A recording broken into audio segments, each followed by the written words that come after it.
Weekend এলেই বাড়িতে একটাই আবদার, আজকে লাঞ্চে চিকেন হচ্ছে তো, কিন্তু চিকেনের লাল ঝোলা চিকেন কষা খাবো না। এই আবদার আসতে আমি এই চিকেনটা ট্রাই করেছিলাম, হেভি টেস্ট হয়েছিল, তোমাদের সঙ্গে শেয়ার করছি। অবশ্যই ট্রাই করে দেখো, গরম ভাতে তো খাবেই খাবে, বেঁচে যদি থাকে কোনো কারণে তাহলে কিন্তু রাতে রুটি পরোটার সঙ্গে জাস্ট ফাটাফাটি জমে যাবে। সবার প্রথমে চিকেনটা ধুয়ে পরিষ্কার করে একটু লাল লঙ্কার গুঁড়ো, নুন, একটুখানি ধনে গুঁড়ো আর সর্ষের তেল দিলাম, আর টক দই দিয়ে তারপরে দিয়ে দিচ্ছি লেমন জেস্ট। লেমন জেস্টটা কিন্তু বেশি দেবে না, অল্পই একটু দিলেই চলবে, সেন্টটা এলেই হবে। এখানে কড়াইয়ে গরম করতে বসিয়ে দিলাম সর্ষের তেল, তাতে জিরে ফোড়ন দিয়ে তেজপাতা আর দারচিনি লবঙ্গ দিয়ে দিলাম।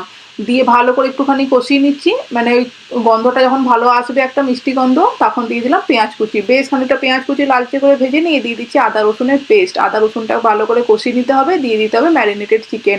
আমার কাছে গন্ধরাজ লেবু ছিল না, এমনি চিকেনে এখানে দিচ্ছি লেমন জেস্ট।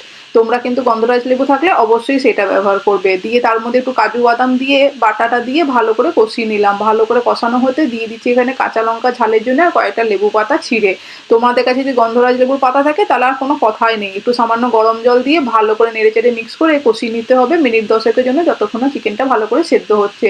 গরম ভাতের সঙ্গে খাবে গ্যারেন্টি দিয়ে বলছি, কিন্তু বেঁচে থাকলে রাতে রুটি পরোটার সঙ্গে জাস্ট ফাটাফাটি লাগবে।